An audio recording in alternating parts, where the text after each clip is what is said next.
In a modern and isolated prison in the southern United States, a supernatural event was about to alter the fate of Elijah Carter. This 43-year-old man, a carpenter by trade, found himself in a narrow cell, enduring the unbearable anticipation of the day he would be led to the electric chair, accused of a crime he had continuously denied. His fate had been sealed after a swift trial tainted by bias, where the weakness of the evidence was swept aside by a jury eager to bring it to a close.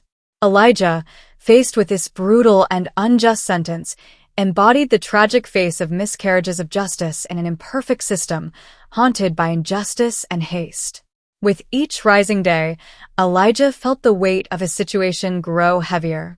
Every minute spent in his cramped and dark cell was a trial, a cruel reminder of his condemned state. The little light that filtered through the bars failed to ease the anxiety that overwhelmed him or to illuminate the dark thoughts that gradually consumed him. The deprivation of all contact with the outside world, the warmth of the sun, the scent of wood he once loved to work with, had turned his existence into an absolute void. The hours, often interminable, stretched in an oppressive silence that echoed his solitude. The distant sounds of footsteps and the sharp voices of guards constantly reminded him of the tightening grip around him. He endlessly relived, in a loop, the memories of his life before, peaceful and honest days marked by manual labor and the laughter of his family. Elijah recalled the long days spent sculpting wood, crafting furniture that the villagers appreciated for its quality. He had been respected for his integrity and dedication, values that the prison seemed to have reduced to dust. This cell, narrow and suffocating, had become the stage for his descent into an abyss of loneliness and despair.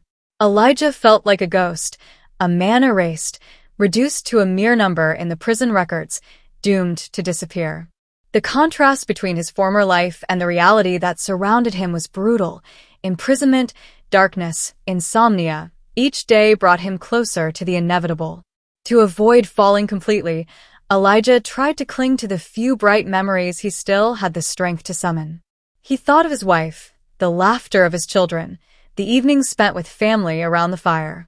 These memories, despite their beauty, were also painful, as they reminded Elijah of what he risked losing forever, swept away by an unyielding and indifferent judicial machine. As the days passed, the hope for any kind of redemption faded, and Elijah felt a shroud of resignation weigh on him. Then, just days before the fateful date, a night like any other became the setting for a mysterious encounter that defied understanding. The oppressive silence of the prison was absolute, only punctuated by the heavy breathing and distant moans of other inmates. Elijah, lying on his cold cot, couldn't find sleep, lost in his dark thoughts. He had grown accustomed to the anxiety, the constant weight in his chest, to the inevitable tension reminding him that his last day was drawing near. But that night, a shiver ran down his spine, and a cold breath seeped into the air, slicing through the silence with an unreal intensity. He opened his eyes, slightly dazed, and saw in a dark corner of his cell a faint light that continued to grow, like a nascent flame.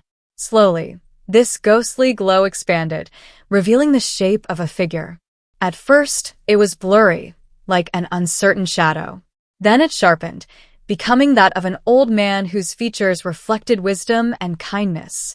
His eyes, bright and deep, seemed to watch Elijah with an infinite tenderness and understanding, as though he knew every trial Elijah had endured. Elijah, frozen in shock, dared not move. His heart raced, but he felt strangely at peace, as if this apparition was dispelling his fears, wrapping his pain in a comforting warmth.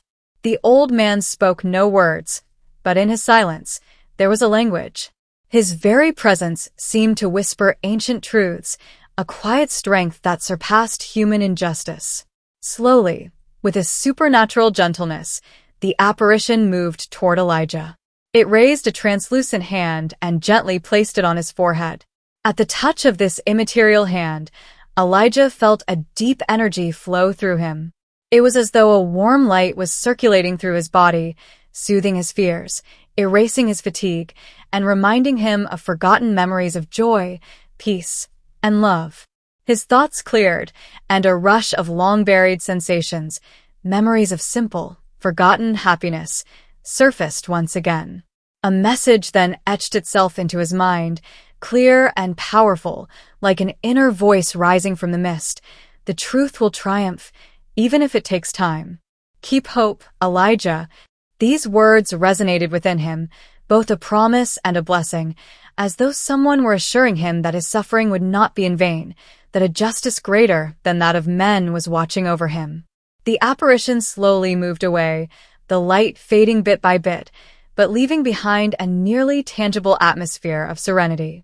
Elijah remained still under the effect of this supernatural encounter.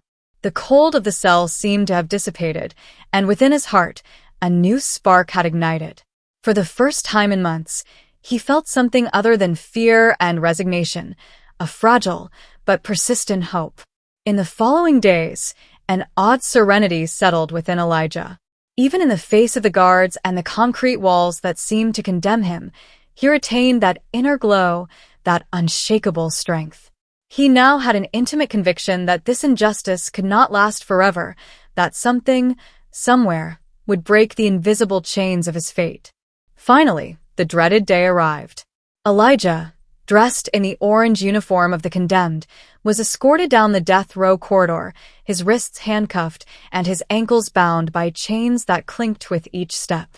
The metallic sound echoed ominously in the walls, a grim sound that seemed to announce the inevitable outcome of this final march. Elijah kept his head high, despite the tension in the air, the apprehension in the eyes of the guards accompanying him, and the oppressive silence weighing on the prison. Each step brought him closer to the execution chamber, where the electric chair awaited him, coldly prepared for the ultimate sentence. As he crossed the threshold into the cold room, a shiver ran through him, freezing his spine. The room was austere, bathed in a sickly light that accentuated the coldness of the walls and the gleaming metal of the execution instruments. Witnesses were lined up behind a glass, silent and frozen like faceless shadows, there to witness what they considered the culmination of harsh justice. Their presence imposed a moral weight, a palpable tension, as if their mute gazes were impatiently fixed on the condemned. The guards strapped him into the chair with rigid, professional movements, though not without a sense of unease. Elijah felt his wrists and ankles firmly bound to the armrests and footrests of the chair, the leather creaking under the pressure. A technician applied electrodes with surgical precision, placing the metal sensors on his skull and arms, like a final rite before the inevitable. Elijah remained stoic, his eyes fixed straight ahead, though his mind wandered far from this morbid scene. He revisited the faces of his loved ones, his family, the memories of a simple but honest life, of his work as a carpenter where he found his dignity, his grounding in the world. In that suspended moment between life and death, an unexpected calm overtook him, almost supernatural. His gaze drifted into the void, but deep in his eyes, there was a strange peace. He knew, deep within himself, that he had nothing to reproach himself for, that this sentence was the result of a terrible mistake, a system that had relentlessly sought to crush him. This sense of innocence, however fragile, gave him a strange strength, allowing him to face the inevitable without succumbing to fear. The silence grew oppressive, suffocating, until the executioner, with mechanical, impassive movements, finally pulled the lever. A sharp sound sliced through the air, tearing the silence in one blow.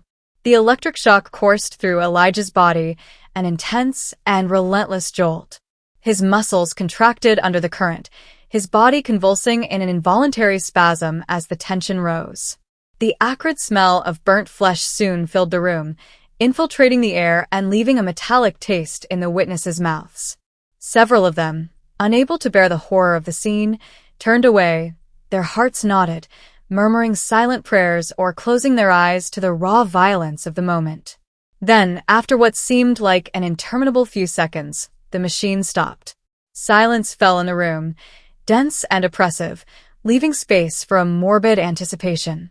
The atmosphere was heavy, as if the very breath of death had suspended itself in the air.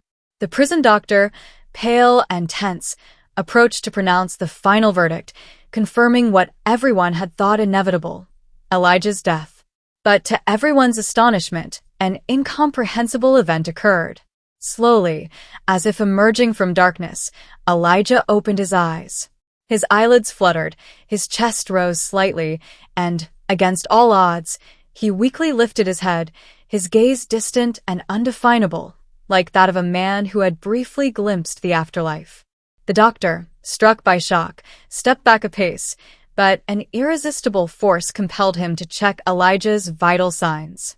His trembling fingers pressed against the condemned man's wrist, and he felt, beneath the scorched skin, the faint but undeniable pulse of life. A murmur of disbelief spread among the witnesses behind the glass, some stifling cries of surprise, while others stared at Elijah, stunned. The faces, frozen in a mix of horror and awe, reflected the confusion that was sweeping through the entire room. The prison staff exchanged wide-eyed glances, unable to comprehend the magnitude of what they had just witnessed. How could a man come back to life after such an ordeal? This phenomenon, so rare it seemed legendary, had never been considered in the procedure manuals. Memories of an ancient, forgotten law resurfaced in the collective mind. An old legislation, recorded in the archives of justice but relegated to oblivion, stated that a condemned man who survived his execution must be set free, having symbolically paid his debt to society.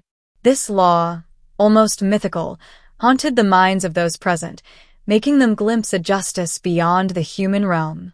Yet, this outcome confronted them with an unprecedented terror. It shattered the boundaries of reality, forcing the idea that something inexplicable had occurred, something their rational minds were not prepared to accept. The murmurs grew more oppressive, expressions of concern painted on the faces of the staff and witnesses. Doubt and fear crept into their minds, stirring an inner conflict between logic and mysticism, between the rigidity of the law and the undeniable reality of this miracle. No one in the room dared make the decision to acknowledge this improbable outcome. Recognizing that Elijah should be released meant admitting that human justice may have committed an irreparable mistake. This thought confronted them with a truth too profound, too terrifying, a superior justice that seemed to have rejected Elijah from death. Still strapped to the chair, Elijah, though weakened and disoriented, felt a mysterious clarity blooming within him. An impenetrable serenity inhabited him, a powerful and indefinable feeling. His eyes, filled with a transcendent peace, turned toward the figures of the witnesses beyond the glass, carrying a silent but penetrating message, like a mirror reflecting their own doubts and anxieties. The guards, shaken, remained frozen, unsure how to handle this situation that surpassed all predictions. Before them stood a man whom death itself seemed to have rejected, as if a higher power had manifested through him, forever altering Elijah's destiny, and perhaps the destinies of all those who had witnessed this inexplicable event. The news of the miracle man of the electric chair spread like wildfire, capturing the attention of the entire nation. Everywhere, citizens debated this fascinating mystery. How could a man survive an execution that was meant to be fatal? The media seized the case, organizing televised debates, investigative reports, and interviews with experts. Lawyers, doctors, psychologists, and even theologians were called to give their opinions on this troubling case. Social media ignited, fueling passionate discussions and raising questions about judicial errors and the right to life. Soon, Elijah became an unintended symbol of the fragility of the criminal justice system.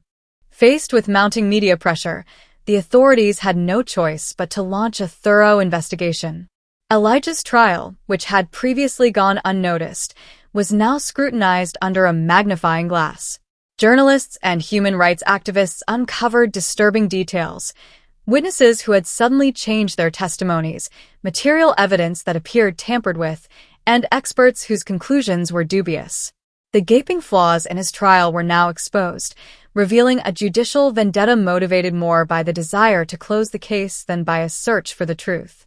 Under the immense pressure from the public and the media, a judicial review was ordered. The judges, aware of the significance of the case, mobilized independent experts to examine every detail of the prosecution's file. What they discovered was damning. The evidence against Elijah had been fabricated. Investigators had concealed crucial elements, and some key testimonies had been obtained under duress. Long-suppressed truths resurfaced, and the real culprit, who had lived in complete impunity, was finally unmasked and arrested. After years of injustice, Elijah was finally granted his freedom. When he stepped out of the prison gates, a crowd was waiting for him, cheering him as a hero, and the flashes of cameras illuminated his face, marked by the trials he had endured. This moment, although filled with exultant clamor, carried a heavy weight for Elijah, freedom tinged with bitterness and disillusionment. The years spent behind bars had left deep scars, visible in his aged features and in his once vibrant eyes, now filled with a silent gravity. The solitude, the endless nights, the accusatory gazes of the guards, and the weight of the false accusations had etched themselves into him, marking his soul as much as his body. Yet, despite the pain, Elijah stood tall, refusing to let this ordeal imprison him further through hatred and resentment. He realized that his story was not just that of a personal injustice, but a reflection of the flaws in the system, and he made a pivotal decision to transform his suffering into a positive force. Rather than retreat into the shadows, Elijah embraced a cause greater than himself, determined that no other innocent person should endure the same torment. Driven by an unwavering conviction, he embarked on a relentless fight for justice, speaking out for the voiceless and for all those whose lives had been unjustly shattered. Elijah quickly turned to activism, becoming a staunch advocate for prisoners' rights and victims of judicial errors. His touching and inspiring story drew media attention, and he became an iconic spokesperson. He participated in conferences, from university campuses to international summits, raising public awareness about the dangers of judicial errors and the urgent need to reform the criminal justice system. Justice can be wrong, but the truth never falters, he would repeat in every speech, these words echoing as a promise, a silent vow to those who, like him once, were waiting for the truth to come to light. His impact extended beyond words. He actively engaged with organizations dedicated to defending the innocent, working day and night to rehabilitate those who, like him, had been wrongfully accused. Thanks to his involvement, cases were reopened, innocent people were freed, and new voices joined the movement for judicial reform. Elijah also became an advisor to reform committees, where he proposed practical solutions to ensure fairer trials, emphasizing transparency, the independence of experts, and access to quality defense for all. His journey, from the darkness of his cell to the spotlight, inspired thousands of people and transformed society's view of judicial flaws. Laws were changed, imposing stricter checks and investigations, and a review of procedures to prevent more innocents from being crushed by the system. Elijah's voice became a symbol of resilience, reminding everyone that, even in the face of the most blind cruelty, a person has the power to rise and become the light they hope to see. Ultimately, Elijah, the man whom death had spared, now lived to illuminate the flaws of an imperfect system and to restore hope to the innocent silenced by injustice. His freedom was not only his own, it belonged to all those he had chosen to defend. By his unwavering commitment, he proved that, in the face of the cruelest injustice, truth and hope will always triumph in the end.